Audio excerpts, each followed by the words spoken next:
और ये जो संस्कृति है कठिन की संस्कृति, आज कठिन की संस्कृति सिर्फ भारत में नहीं मनाई जाती है, तो विश्व में जितने भी बौद्ध राष्ट्र है, जहाँ जहाँ भिक्षु संघ गया, जहाँ जहाँ भिक्षु संघ जाके धर्म की देश ना दी, वहाँ वहाँ लोगों को लगा कि कठिना तो होना चाहिए। क्यों ऐसा लगा? क्योंकि ऐसे दो भाव है जो मनुष्य में भावित हो जाते हैं, बहुलीकृत हो जाते हैं। जब वो धर्म को हृदयागमन करता है, जब धर्म को वो श्रवण करता है, और जब धर्म के अनुसार वो जीना शुरू करता है। तो जब धर्म के अनुसार होना शुरू होता है जीवन में सब कुछ, तो ऐसा लाभ मिलता है, ऐसा जीवन में सुख आता है, जीवन में परिवर्तन आता है। और ये सुख परिवर्तन जीवन में दो ऐसे भाव है जो बहुत दुर्लभ भाव है, वो भावित हो जाते हैं। आसान नहीं है। भगवान बुद्ध खुद कहते हैं कि ये दो भाव भावित होना बहुत कठिन है। तो कौन से वो दो भाव है? सबसे पहला कृतज्ञता और दूसरा परोपकारता। ये दो भाव बहुत दुर्लभ है, आसानी से उत्पन्न नहीं होते। कृतज्ञ भाव होता है क्या आसानी से उत्पन्न? एक बेटा कहता है कि अभी माँ तूने मेरे को जन्म दिया है, इसलिए मेरा कर्तव्य बनता है, मैं तेरे को जीवन भर क्या करूंगा, पालूंगा पोसूंगा, ऐसा बोलता है क्या? कौन बोलेगा? जिसके अंदर ये भाव भावित हुआ है। आप कितना भी पैसा लगा के, कितना भी खर्चा लगा के, रक्त निकाल निकाल के बच्चे को छोटे से बड़ा क्यों ना करें, पर जब तक उसमें कृतज्ञता भाव का बोध नहीं होता है, तब तक उसके मुख से वचन नहीं निकल सकते हैं। तो ये भाव बहुत दुर्लभ है और ये भाव होना ही चाहिए। और ये भाव के कारण आज विश्व में इतनी बड़ी संस्कृति का जन्म हुआ है, वो है कठिना। ये जो भाव होता है कृतज्ञता, अगर कृतज्ञता का भाव नहीं हुआ रहता आपके अंदर भावित, तो आपको कठिना में आने का मन नहीं करता, तो आपको कठिना में सेवा देने का मन नहीं किया रहता। ये कृतज्ञता भाव भावित हो गया है और इसी से जीवन सुखमय होता है। यहाँ तक कि बुद्ध कहते हैं दुर्लभो भिक्खवे लोकस्मिन् कत्तानु कत्तवेदी। बहुत दुर्लभ है ये भाव का मिलना। इंसानों का मिलना आसान है, बच्चों का मिलना भी आसान है, हर चीज मिलना आसान है, पर सबसे कठिन है इंसानों में इन दो भावों का मिलना। प्रेम मिलना भी आसान है, प्रेम मिलना भी आसान है, पर कौन सा मिलना कठिन है? कृतज्ञता और परोपकारता। अब कृतज्ञता में भी दो गुण होते हैं। कौन से गुण होते हैं? दो गुण, एक कत्तानु और दूसरा कत्तवेदी। साधु साधु साधु। ये दो गुण बड़े बड़े दुर्लभ होते हैं, बहुत बहुत माइन्यूट लेवल पे जाता है, क्योंकि बुद्धिस्ट साइकोलॉजी है ना, तो एक एक इमोशन को, एक एक फीलिंग को बड़ा बाइसेक्ट कर करके, क्योंकि हर एक इमोशन आपसे एक एक्शन कराता है, हर एक भावना आपसे आपको एक पर्टिकुलर डायरेक्शन में, एक डायमेंशन में लेके जाती है। तो कत्तानु और कत्तवेदी। अब कत्तानु मतलब क्या होता है? एक्नॉलेजमेंट, कि इसने मेरी हेल्प किया है, इसने मेरी सहायता किया है। कई बार हमारे लिए बहुत सारे लोग काम करते हैं, पर उनको समझ में नहीं आता है कि इस व्यक्ति ने मेरे पे क्या किया है। कितनी शक्ति चाहिए होती है, संप्रचन्न चाहिए होता है कि इस व्यक्ति ने मेरी सहायता किया है, इस व्यक्ति ने मेरे पे क्या किया है, उपकार किया है। कई बार हमें फील नहीं होता, बच्चों को कभी फील नहीं होता माँ बाप के प्रति कि पापा ये मेरी परवरिश करके मुझे पे क्या कर रहे हैं, उपकार कर रहे हैं। कई बार बच्चे बोल देते एहसान थोड़े किया, जन्म दिया है तो पालना पड़ेगा। और इसके कारण से बच्चा जिस प्रकार से शांति, संतुष्टि और विनम्र होना चाहिए, जो तीन गुण है ना, आप सब चाहते हैं कि नहीं? आप भी चाहते हो कि आपके बच्चे में भावित हो, आप में भावित हो। कौन से तीन गुण? शांति, संतुष्टि और विनम्रता। ये भिक्षुओं में इतनी विनम्रता क्यों होती है?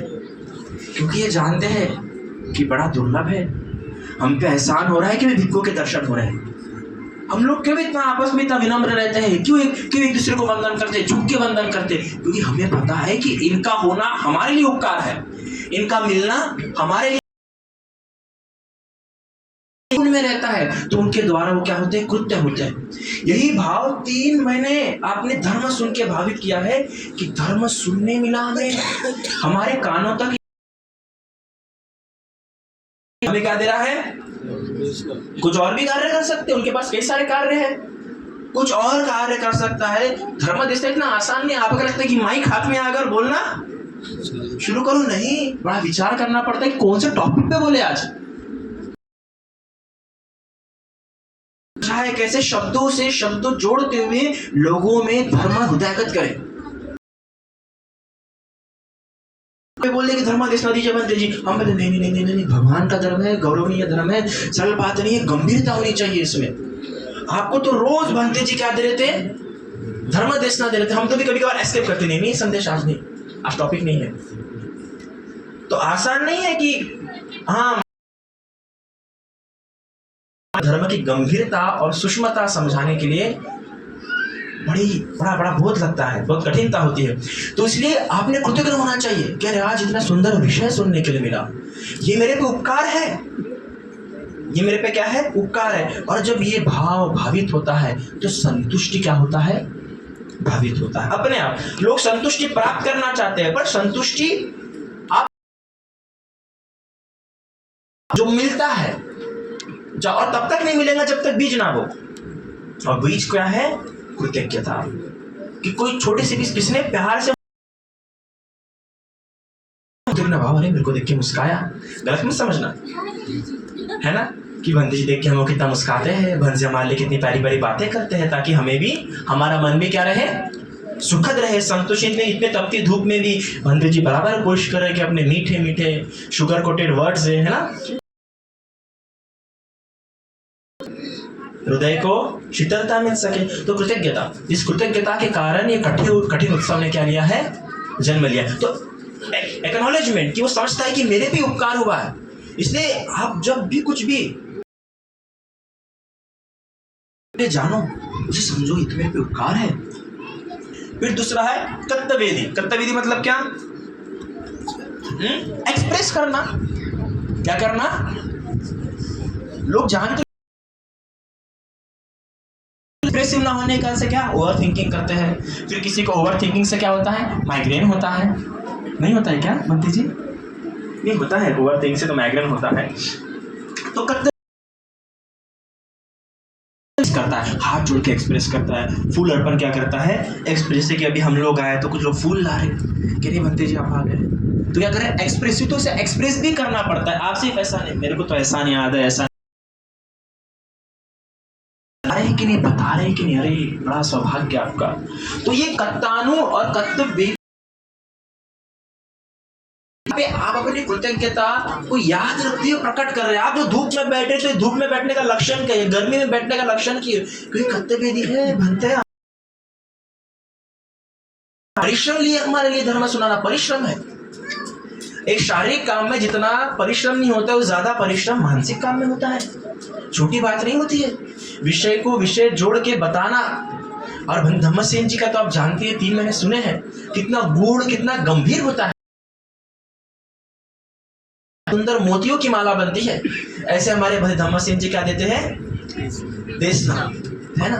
तो ये जो शहद में, जो मीठा शहद, धर्म का शहद प्राप्त हुआ है, कभी दूध मिला के मिला है तो कभी मक्खन मिला के मिला है। दूर से यहाँ पे लोग आए, मेरे प्रोग्राम में दूर से लोग नहीं आते, पता नहीं क्यों।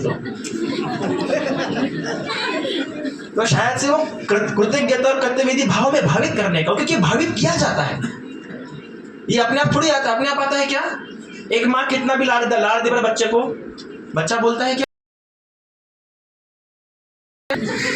बाबू सोना खाना खाया क्या, वो अपने आप रिस्पॉन्स में आ जाता है, एक्सप्रेसिव हो जाता है। तो जब शब्दों की गूढ़ गंभीरता हृदय स्पर्श हो जाती है ना, तो व्यक्ति को बड़ा सुंदर अनुभव करता है, और वो संतुष्टि रीति से परिश्रम कराती है। और वही परिश्रम करते करते ढूंढते ये क्यों यहां तक आया, हर कोई नहीं आ सकता, हर कोई नहीं आ सकता। आपके अंदर जो भाव भावित हुआ है और बहुलीकृत, आपने ये सब किया, जाने के बाद भी आपको ऐसा लग सकता है, अरे इतना काम किया है, कोई गंदगी तो नहीं। इसके बाद आता है परोपकारता का, सबसे इंपॉर्टेंट। अरे मैं यहाँ पे आया, मुझे धर्म सुनने मिला, मुझे कठिन जो उत्सव में सहभागी होने के लिए मिला, मैं क्या कर सकता हूँ यहाँ पे आके। चलो कुछ नहीं तो मेरे कारण कुछ वगैरह फेंक तो नहीं दिया, मैंने कुछ सीट वगैरह कुछ गिरा तो नहीं दिया, मेरे कारण कोई गंदगी तो नहीं होगी, चलो साफ करके जाता हूँ। है ना। और मैं क्या करके जा सकता हूँ, परोपकारता मेरे द्वारा क्या,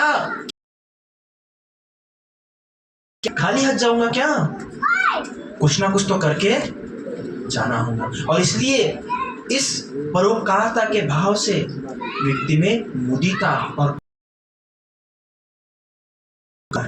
क्योंकि मेरे आने से, मेरे सहायता से अगर ये जगह और अच्छी हो सकती है और कल्याणकारी हो सकती, तो मुझे करना चाहिए। और इससे बहुत सुंदर, जो व्यक्ति की हमेशा किसी चीज से भी सहायता करने तत्पर रहता है, वो व्यक्ति अप्रमादी होता है। और भगवान ने, एक देवता भगवान से आके पूछता है कि भगवान ऐसा कौन सा एक धर्म है, ऐसा कौन सा एक धर्म है जो लोक और परलोक दोनों में काम आता है। तो मुझे लगा, मैं पढ़ने का था, होता है ना अपने आप ज्यादा माइंड फास्ट चलता है तो दिमाग में पहले भी आ जाता है। इसमें लगा बोलेंगे मेरी तो शिक्षा है, लोक और परलोक दोनों में काम आता है। पर कितना सुंदर जवाब दिया बुद्ध ने, बहुत सुंदर जवाब दिया। देवता आके पूछ रहा है, पूछा ये कौन सा ऐसा एक धर्म है जो लोक और परलोक दोनों में काम आएगा। तो बुद्ध कहते हैं अप्रमाद। कौन सा है? क्योंकि अप्रमादी व्यक्ति पुण्य कर सकता है, प्रमादी व्यक्ति पुण्य नहीं कर सकता है। अप्रमादी तो जल्दी घर जाते हो, ये प्रमादी व्यक्ति के मन में आ सकता है। अप्रमादी व्यक्ति आरब्ध वीर्य करेगा, मेहनत करेगा। मैं तो आज पूरा सुन के ही जाऊंगा, आज तो पूरा बैठ के जाऊंगा, और जाऊंगा तो ऐसे नहीं जाऊंगा, कोई ना कोई सेवा देके जाऊंगा। व्यक्ति बताओ कहीं भी जाए सुख से नहीं रहेगा क्या? दुखी करता कौन है? आलस्य। दुखी करता कौन है? भटका मन। दुखी करता कौन है? व्याकुल करता। ये धूप किसे व्याकुल करेंगी? प्रमादी व्यक्ति को, जो आराम से बैठना चाहता सकती है, जो आराम से खाना चाहता है, उसे ये प्रवचन व्याकुल कर सकते। कब खत्म होगा, खाना भी तो शुरू करना है। पर जो अप्रमादी है वो तो घूंघट ओढ़ के सुनेगा कि क्या चल रहा है, अरे कितनी सुंदर, कितनी अद्भुत, है ना। जो अप्रमादी है वो तो बोलेगा और बनते जी, आधा घंटा बोलते रहिए। भाव आते हैं, पर एक अच्छा भाव आना चाहिए, उस एक अच्छे भाव के कारण से सारे भाव आते हैं। तो इसलिए आज जो यहाँ पे आए हैं, इस यहाँ पे आने का सबसे महत्वपूर्ण कारण है आपका यहाँ पे कृतज्ञता में भी कौन से दो गुण हैं? कर्तानु और कर्तव्यवेदी। तो याद रखना, हमेशा स्मरण रखना कि मैं कर्तानु तो हो गया, मुझे समझ में आ गया, पर मैं कर्तव्यवेदी हुआ। चलो और ये हो रहे हो तो अप्रमादी हो रहे हो, और अप्रमादी हो रहे हो तो यहाँ रहोगा वहां रहो, सुखी ही रहोगे। ये प्रमादी व्यक्ति होता है कि उसे कहीं भी रखो वो दुखी रहेगा, और अप्रमादी व्यक्ति होता है कि उसे कहीं भी रखो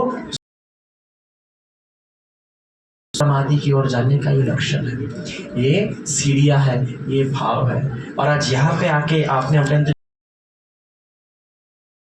यहाँ पे आने का मन हुआ, पर यहाँ पे आए नहीं, तो आपके ये भाव कमजोर हुए, भौलिकृत नहीं हुए, भावित नहीं हुए, दमन हो गया, शमन हो गया, हटा दिए गए। पर यहाँ पे आने का मन हुआ, परिश्रम करके, प्रयास करके आए, तो आपने अपने कर्तानु, कर्तव्यवेदी और परोपकारता के भाव को क्या किया है? मजबूत किया है। और ये आपको योगी बनाएगा, ये समाज में आपको बलवान बनाएगा। तो इन दो भावों के कारण आपकी सहायता होगी। हर पुण्य से कोई ना कोई क्रिया होती है ना, हर पुण्य कोई ना कोई चीज को अट्रैक्ट करता है ना, आकर्षित करता है ना।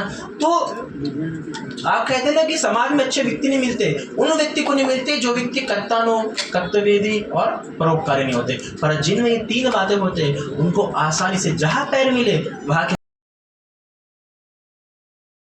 सूटकेस पकड़ लेता। तो आपके अंदर जब भाव भावित होते हैं तो सरल सी बात है कि आपका जीवन और सुखी हो जाता है। कहीं भी जाओ, कहीं भी रहो, आपको चला नहीं जा सकता, आपको ठगा नहीं जा सकता।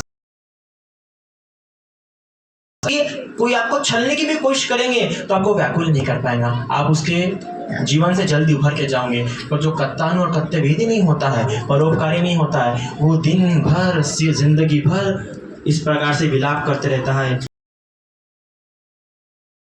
मालूम कर्तव्य नहीं होता, वो तो कहता है जीवन चल रहा है, भगवान है, अप्रमादी हूँ, उसका भी भला हो, मैं आगे निकलता रहता हूँ। तो ऐसे ही इसी प्रकार से ये भाव भावित कीजिए, इस कठिन उत्सव का अच्छी प्रकार से लाभ लीजिए। भक्त जी ने बोलने का अवसर दिया, बार बार बोल के अवसर दिया कि 10 मिनट 10 मिनट करवाओ। 10 तो हो गए सर। हाँ 15 मिनट हो गए। हाँ 15 मिनट हाँ 15 मिनट भंते जी, 15 मिनट हुए तो